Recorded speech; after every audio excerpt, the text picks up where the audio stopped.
No programa Hora Extra desta semana, você confere os seguintes destaques. A emissão da carteira de trabalho foi informatizada, mas o trabalhador ainda encontra dificuldades na hora de agendar atendimento para solicitar a CTPS. A audiência pública em defesa da Justiça do Trabalho reúne entidades sindicais, classistas e a sociedade civil. No bloco de entrevistas, o advogado Wellington Bessa fala sobre a flexibilização da CLT. Aguardamos você!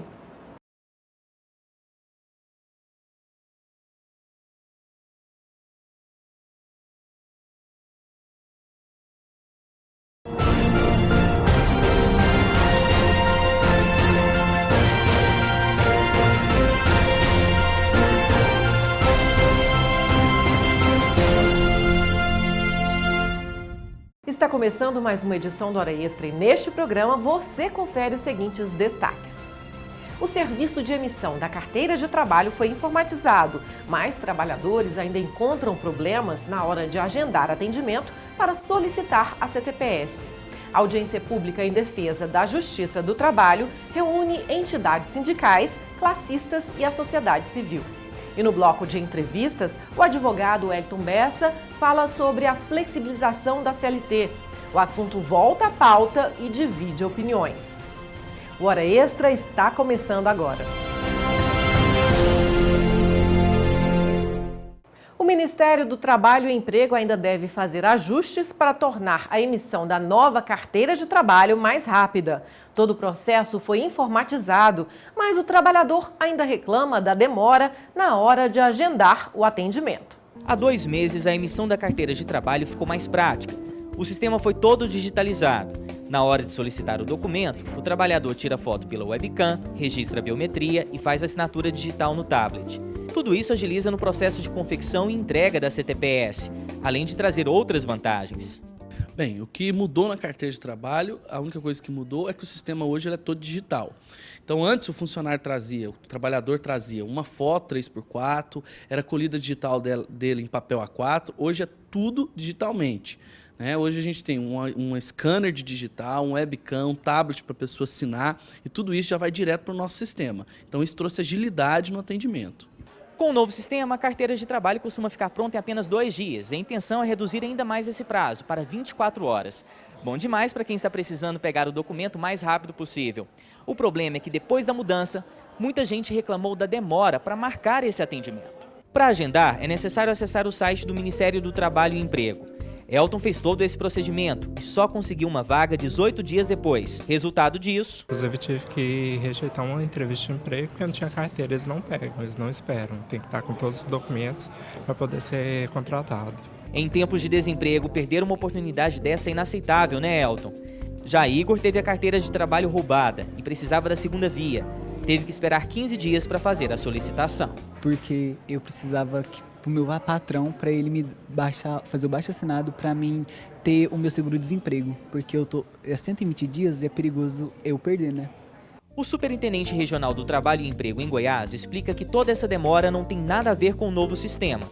A justificativa é que as agências do Cine não foram equipadas com os kits de aparelhos de biometria, o que acabou concentrando a demanda de Goiânia nesta unidade do Ministério do Trabalho no setor sul. Bem, os nossos parceiros, o governo do estado, as prefeituras, não compraram os kits necessários para a emissão dessa nova carteira. Então são os hardwares, que é o coletor digital, o tablet de assinatura e a webcam para foto. O que o Ministério do Trabalho tem feito é uma parceria com o Ministério Público do Trabalho, no sentido de que vamos comprar, licitar e comprar esses equipamentos e doar incomodado para o governo do estado para acabar com o problema. Mas hoje o problema é que nós estamos com 4 guichês de atendimento para atender Goiânia inteira. Isso tem trazido uma demanda reprimida. Mas assim que nossos parceiros voltar a fazer a carteira de trabalho, voltar ao atendimento, a gente sabe que normaliza tudo isso. Para Jaqueline, que conseguiu ser atendida depois de 2 semanas de espera, agora só resta aguardar para começar no primeiro emprego. Tem. Já dei até meu nome lá, só falta a carta de trabalho agora. Só esse documento para começar a trabalhar. Uhum. Esse ano mesmo eu começo. A audiência pública em defesa da Justiça do Trabalho reúne entidades sindicais, classistas e sociedade civil. A ideia foi discutir caminhos e soluções para a crise na Justiça do Trabalho goiana, que em 2016 sofreu corte de 30% nas verbas de custeio e luta pela recomposição do orçamento para não fechar as portas. A audiência contou com a participação da sociedade civil e de representantes de centrais sindicais, sindicatos e instituições ligadas à Justiça do Trabalho, como a OAB, a GATRA e a Matra 18. A ideia era discutir caminhos e soluções para a crise vivida pela Justiça do Trabalho goiana, que sofreu corte de 30% nas verbas de custeio em 2016 e luta pela recomposição do orçamento para não fechar as portas. O presidente do TRT-18, o desembargador Aldon Taglialenha, ficou satisfeito com a mobilização. Nós agradecemos esse apoio e esse ato é no sentido de conscientizar a sociedade para a necessidade de defendermos a justiça do trabalho num serviço de articulação política junto a parlamentares locais, estaduais e federais, no sentido de não permitir que essa situação perdure, subsista, principalmente no próximo ano.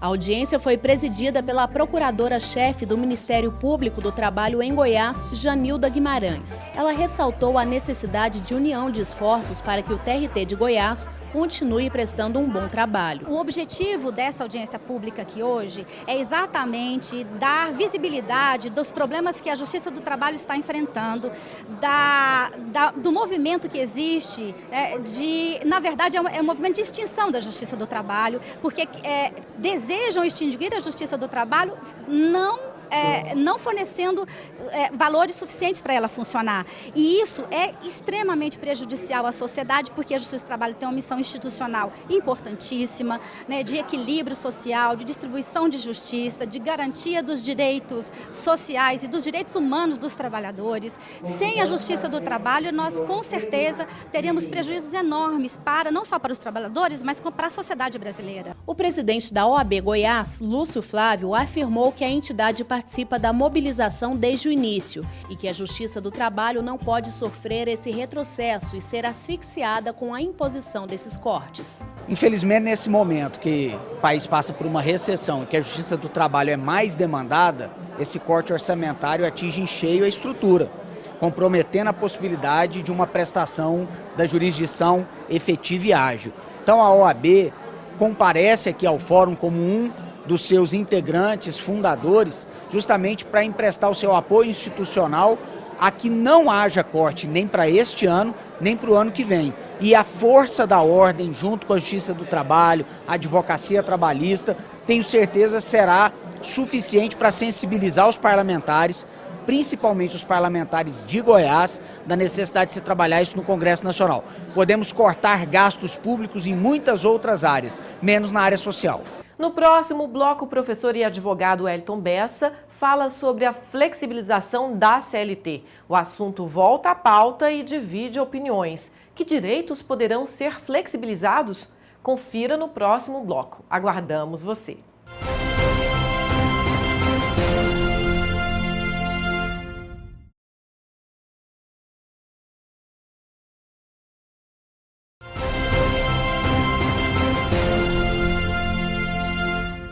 Diante dos efeitos da crise no mercado de trabalho, como o aumento do desemprego, a flexibilização das leis trabalhistas volta a ser debatida no país. De um lado, empresários defendem a reforma trabalhista como forma de desonerar folhas, promover abertura de mais vagas e adequar as relações de trabalho à nova realidade da economia e do mercado. De outro, os trabalhadores temem, numa conjuntura de globalização neoliberal, arcarem com o prejuízo de uma reforma que prevê a redução de direitos. Para falar sobre o assunto, nós conversamos hoje com o professor e advogado Wellington Bessa, que é presidente da Comissão de Direito do Trabalho da OAB Goiás. Seja bem-vindo novamente à Hora Extra, doutor Wellington. Obrigado, Fabíola. É um prazer falar a Hora Extra. Por que sempre, doutor Wellington, numa crise financeira, volta-se a discutir a flexibilização da CLT? Para o juiz e professor Jorge Luiz Souto Maior, reforma trabalhista no Brasil, historicamente, nunca foi para ampliar direitos, né? Segundo ele, sempre há uma intenção revelada por trás da mudança. Seria mais fácil, será por quê? Seria mais fácil aprovar mudanças em épocas de crise? Os direitos trabalhistas, eles sempre foram um tema de discussão.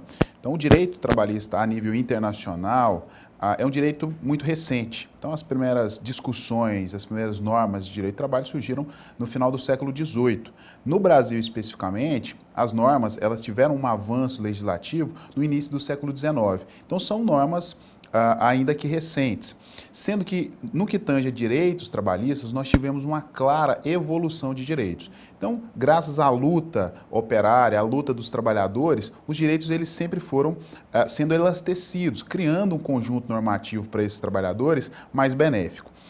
Toda vez, sempre em que se fala em crise, é discutida e é apresentada pelos seus interessados, empregadores, na maioria das vezes, que a carga, que a massa salarial, ela tende a atrapalhar a produção, ela tende a causar desemprego e sempre é trazida a discussão também de flexibilização ou até mesmo da desregulamentação do direito do trabalho. Ocorre, porém, que nós devemos ter muito cuidado quando nós utilizamos a crise econômica ou o desemprego como fator, como fundamento para que haja essa flexibilização. Então, se nós contarmos aí no século XX a quantidade de crises, as várias crises que nós tivemos, os vários momentos de dificuldade econômica, se toda vez em que se falasse em crise o problema fosse resolvido com a mera flexibilização de direitos, hoje fatalmente o trabalhador estaria completamente desamparado. É como se o empresário quisesse passar conta para o trabalhador, né? Exatamente. E nós sabemos que hoje nós temos sim dificuldades na produção, isso é claro. E a crise econômica ela traz prejuízo à sociedade, ao empresário, né, ao empregador, mas também existem outros fatores que tendem a atrapalhar a produção. Então hoje, o custo país, por exemplo, a alta carga tributária, questões inerentes a transporte, que ainda no Brasil são completamente precárias, situações que com toda certeza também reduziria o custo da produção e que em épocas de crise não são discutidos. Então, a conta ela fica apenas nas costas do trabalhador. E o que se prevê mudar na CLT? Existem já projetos que tramitam no Congresso prevendo essas mudanças? Fabiola, existem hoje várias discussões acerca do que seria possível ou do que seria necessário se flexibilizar. O que tem se discutido com maior ênfase é a questão da possibilidade da negociação coletiva ou uma garantia de que essa negociação coletiva seja absolutamente respeitada no futuro. É o que é chamado hoje do negociado sobre o legislado. Então hoje nós temos negociações coletivas que elas têm sido anuladas, declaradas pela Justiça do Trabalho como nulas, porque elas ferem um núcleo de direitos invioláveis. Então a principal alteração pretendida é que toda negociação coletiva realizada pelos sindicatos trabalhadores e empregador, ou sindicatos empregados e sindicatos empregadores, tenham no futuro a sua vigência assegurada. Ocorre, porém, como dito, algumas normas coletivas, pois são elaboradas pelas partes, elas contêm nulidades. Elas contêm vícios que não permitem a outorga de efeitos. Quando elas violam direitos absolutos dos trabalhadores, né, tipo jornada de trabalho, redução salarial e de benefícios. Então, o que tem se discutido com maior ênfase é esse poder normativo, essa autonomia privada coletiva de empregado e empregador. Mas outras discussões também têm sido travadas. Por exemplo, aumento de jornada de trabalho, redução de direito a 13º salário, flexibilização de FGTS, entre outros direitos. A questão da flexibilização da CLT pode também precarizar a justiça do trabalho. Esse ano nós vivemos um corte drástico nas verbas de custeio e investimento, né, que afetou profundamente, principalmente o TRT de Goiás. O senhor acredita que isso pode acontecer? Seria um enfraquecimento, já uma tendência de enfraquecer a justiça do trabalho? Sem dúvida. A reforma, a eventual reforma trabalhista, a eventual flexibilização de direitos, ela tende a ter repercussões na justiça do trabalho, na sociedade, na saúde pública e até mesmo na previdência social. Então essa discussão, quando você retira direitos inerentes à jornada de trabalho, por exemplo, um trabalhador que tem uma jornada hoje de 8 horas e que essa jornada é elastecida, ele estará mais propenso a sofrer de problemas de saúde e por via de consequência, acionar a Previdência Social, o qual será onerada por via de consequência. Então, hoje tem se discutido, a título exemplificativo, normas que visam resguardar a segurança e saúde do trabalhador. Recentemente ganhou uma discussão muito forte a NR12, que diz respeito à segurança de máquinas e equipamentos na indústria. Então, hoje tem sido discutido uma flexibilização de uma norma regulamentadora do Ministério do Trabalho e Emprego, em que ela tem como único objetivo a segurança do trabalhador em razão de acidentes e doenças ocupacionais. Então, hoje, se, por exemplo, existir uma alteração nesse sentido, o trabalhador ficará muito mais fragilizado perante um eventual acidente de trabalho. E um acidente do trabalho, ele traria consequências para a Justiça do Trabalho, para a sociedade, para os familiares desse trabalhador, né, para a Previdência Social, que tem um custo muito alto com isso. Então, hoje, retirando esses direitos dos trabalhadores, possibilitando que o acordo coletivo e a convenção coletiva tenha eficácia e validade absoluta, retiraria sim esse poder da Justiça do Trabalho em dirimir eventuais ilegalidades perpetradas. Outra discussão travada também é a alteração do poder normativo da Justiça do Trabalho, retirando da Justiça do Trabalho esse poder de editar normas num eventual dissídio coletivo. Então, tende a enfraquecer sim a Justiça do Trabalho, tende a enfraquecer e trazer consequência negativa para os trabalhadores e, por via de consequência, para toda a sociedade. Ok, doutor Wellington. Nós vamos agora para um rápido intervalo, hoje conversando com o advogado e professor Wellington Bessa sobre a flexibilização da CLT. Até já.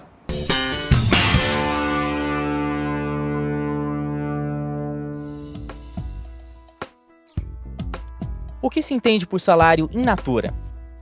O salário in natura é aquele pago em utilidades, tais como transporte, alimentos ou habitação, e não em dinheiro.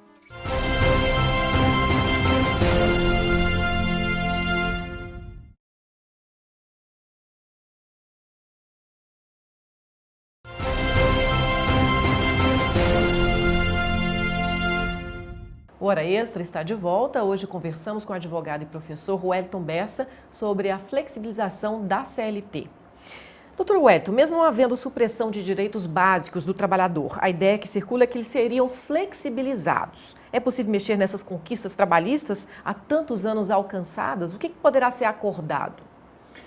Então, de fato, o que tem sido discutido é a figura da flexibilização. Ocorre que em algumas situações, o que está sendo proposto é na verdade, é uma desregulamentação, ao passo que retiraria dos trabalhadores essas garantias conquistadas, seja na CLT ou até mesmo na Constituição Federal. Na doutrina do direito do trabalho, existem direitos que são indisponíveis, que não podem ser negociados. Então, hoje, quando você fala de normas de segurança e saúde no trabalho, são normas que não podem ser negociadas.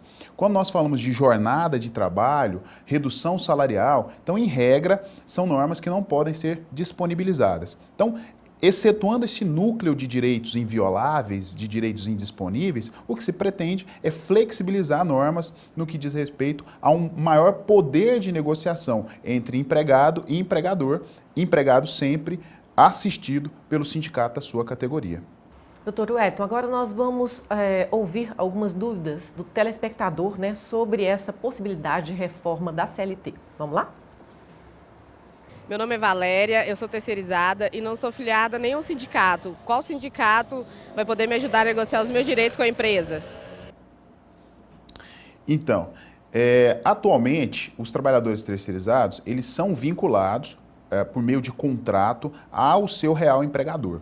Então, em que pese prestar serviço a diversas outras áreas. Então, hoje, os trabalhadores terceirizados, eles são vinculados àquele sindicato, o qual o seu empregador, né, em razão da sua atividade, ele é enquadrado nos termos do artigo 511 da CLT, de acordo com a categoria profissional dos trabalhadores e categoria econômica do empregador. Uma eventual alteração, ela tende a provocar também uma alteração na própria organização desse sindicato. Então, hoje, o trabalhador, é uma das críticas à terceirização, ele é vinculado ao sindicato dos trabalhadores terceirizados. Então, o que faz com que a eventual acordo coletivo não se aplique especificamente à sua atividade. Então, ele é contratado por empresa de trabalho terceirizado, mas pode prestar serviço numa indústria, num comércio, em uma atividade sem finalidade lucrativa. Então, esse trabalhador, em que pese ser vinculado ao empregador que realiza essa atividade terceirizada, ele presta serviço a diversos outros empregadores. Então, essa norma coletiva não tem uma aplicação específica aonde ele realmente trabalha, onde ele realmente presta serviço. Ou seja, o trabalhador terceirizado sofreria mais caso houvesse uma prevalência do acordo, da negociação, em detrimento da legislação. Sim, com toda certeza. Hoje eles já sofrem desse problema, porque hoje o acordo coletivo ele não se aplica especificamente a todos os trabalhadores, porque nós temos uma gama de trabalhos, ou uma gama de tomadores desse serviço. Então hoje não existe uma norma para os trabalhadores terceirizados que se aplique de forma efetiva, ao passo que eles trabalham nas diversas atividades. Então, se houver a possibilidade de flexibilização destes direitos com a adoção da terceirização de forma absoluta, deveria sim existir também uma alteração nessa organização sindical, para ver se para que exista um efetivo resguardo de direitos desses trabalhadores. Antes de ir para a próxima pergunta, já que o senhor tocou em reforma sindical, né, essa reforma trabalhista não teria que vir acompanhada da reforma sindical para que os sindicatos realmente tenham poder real de representação para defender os direitos dos trabalhadores? Realmente é um tema muito engraçado até de se citar. Por quê? Hoje se discute a reforma trabalhista com a prevalência do negociado sobre o legislado. E com isso um fortalecimento da entidade sindical. Então isso faz com que haja, por via de consequência, uma alteração no sistema sindical. Então a eventual reforma sindical estaria diretamente ligada a essa reforma trabalhista. Só que tem se discutido a reforma trabalhista, a flexibilização de direitos trabalhistas, sem se discutir a reforma sindical. E tanto a flexibilização de direitos, tanto a reforma trabalhista, eventual reforma trabalhista, quanto a eventual reforma sindical, deve ser discutida preteritamente, numa discussão ampla com a sociedade, com os trabalhadores, com os entes sindicais. Então hoje, né, como proposta também, tem sido discutido a possibilidade de se extinguir a figura da unicidade sindical, criando a pluralidade de sindicatos representativos. Tem se discutido o fim da contribuição sindical, tem se discutido o fim do poder normativo da Justiça do Trabalho em editar normas em conflitos coletivos, porém, não tem se discutido de uma forma técnica, de uma forma fundamentada. Então, a reforma trabalhista carece dessa igual reforma sindical. Senão, continuará existindo o atual cenário. Sindicatos fragilizados, sindicatos que não têm a adesão dos seus trabalhadores, sindicatos que não conseguem um real poder de negociação em nome dos seus trabalhadores. Vamos então, doutor Wellington, à última pergunta do telespectador. Meu nome é Marcos. Eu gostaria de saber se eu corro o risco de não mais receber o 13º. Então, Marcos, é um tema que também tem sido colocado como discussão para essa questão da flexibilização. O 13º, criado no ano de 1962, sob o epíteto de gratificação natalina, que era um valor pago pelos empregadores aos seus empregados ao final de cada ano, por ocasião do Natal, criado em 62, alterado pela Lei 4749 de 65 e em curso na Constituição como um direito constitucional. Então hoje, para que o trabalhador deixe de ter direito ao 13º, deveria existir uma alteração constitucional. Mas ainda que haja essa dificuldade de extinção desse direito, de alteração desse direito, tem sido discutido sim o fim de 13º, o fim do FGTS, entre outros direitos constitucionalmente assegurados. Ok, doutor Wellington, muito obrigada pela entrevista e pelos esclarecimentos sempre muito importantes. Eu que agradeço, é sempre um prazer falar ao Hora Extra. Ok, o Hora Extra fica por aqui. Obrigada por sua atenção e não deixe de acompanhar mais notícias do TRT de Goiás pelo Facebook e pelo Twitter. Até a próxima semana.